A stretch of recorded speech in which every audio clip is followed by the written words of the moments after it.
Hi, this is Danny Flexen for SecondsOut. I'm here with a weekly dose of FLEXpectations. Look ahead at the weekend's action to come. We're out every Thursday at 4:30 PM, and this week we've got a Brook versus Zerafa special for you. We're here at Bramall Lane, the home of Sheffield United FC. I'm sandwiched between statues, I should say, of Joe Shaw and Derek Dooley, club legends. You can't see them, but you can see hopefully some of the club backdrop behind me.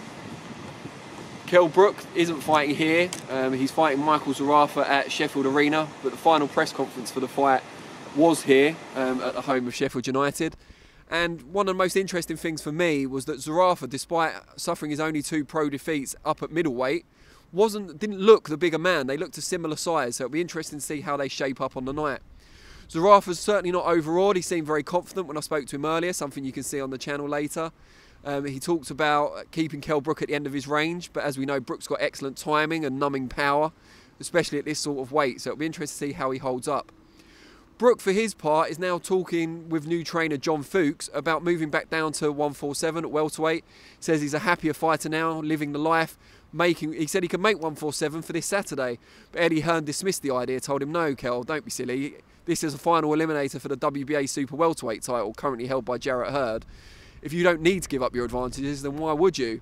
But Kell just wanted to prove that he could still make 147 healthily, which is interesting. He's not just talking about a potential Amir Khan fight down at welterweight now. He's talking about rematches with the likes of Sean Porter, who he beat for the world title, and Errol Spence Jr., to whom he lost his world title. So it seems like welterweight going forward could be a real thing, not just for a Khan fight. Khan's now obviously talking about fighting Terence Crawford, throwing a spanner in the works of, or the millionth spanner perhaps, in the works of Khan versus Brook. So that's a really, really good fight at the top. The main interest is to see how Kell Brook looks under his new trainer John Fuchs after a long time spent with Dominic Ingle, who he spoke to this morning. I'm sure you've seen it already, but if you haven't, log on. It's a great interview, even if I do say so myself. Kell Brook now with John Fuchs out in Fuerteventura.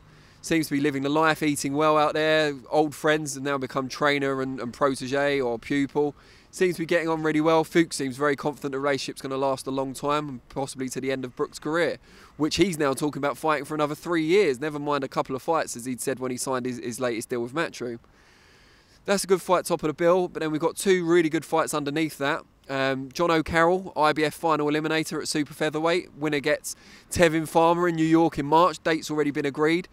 Jono is fighting the Frenchman Guillaume Frenois, who's been fighting at European level for some time.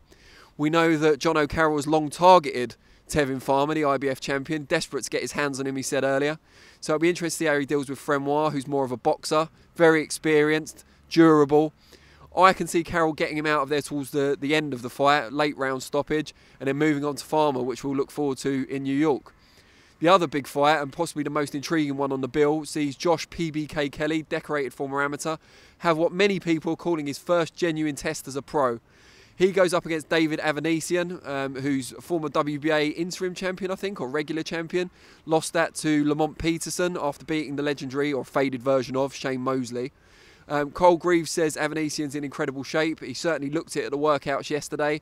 Quite shy up there in his second language, obviously, at the press conference today. Josh Kelly's really confident, looking to put on an eye-catching performance, take some eyes away from the main event and focus on him. If he gets past Avanesyan, then I think he might start looking at eliminators and so forth, even so early in his career. Adam Booth's not known as taking unnecessary risks, so he's obviously very confident that Kelly can get through and beat Avanesyan. For my part, I don't see him stopping him, and it'll be a massive statement if he does, but a wide points victory for Kelly could be on the cards, and yeah, I do mean that literally. As for us, it's getting pretty nippy out here outside Bramall Lane, so we're going to let you go. But we'll be back on Monday with our look back at the weekend just gone, so our look back at the Sheffield Bill. And then we'll be back with FLEXpectations next Thursday, 4:30 PM. Thank you.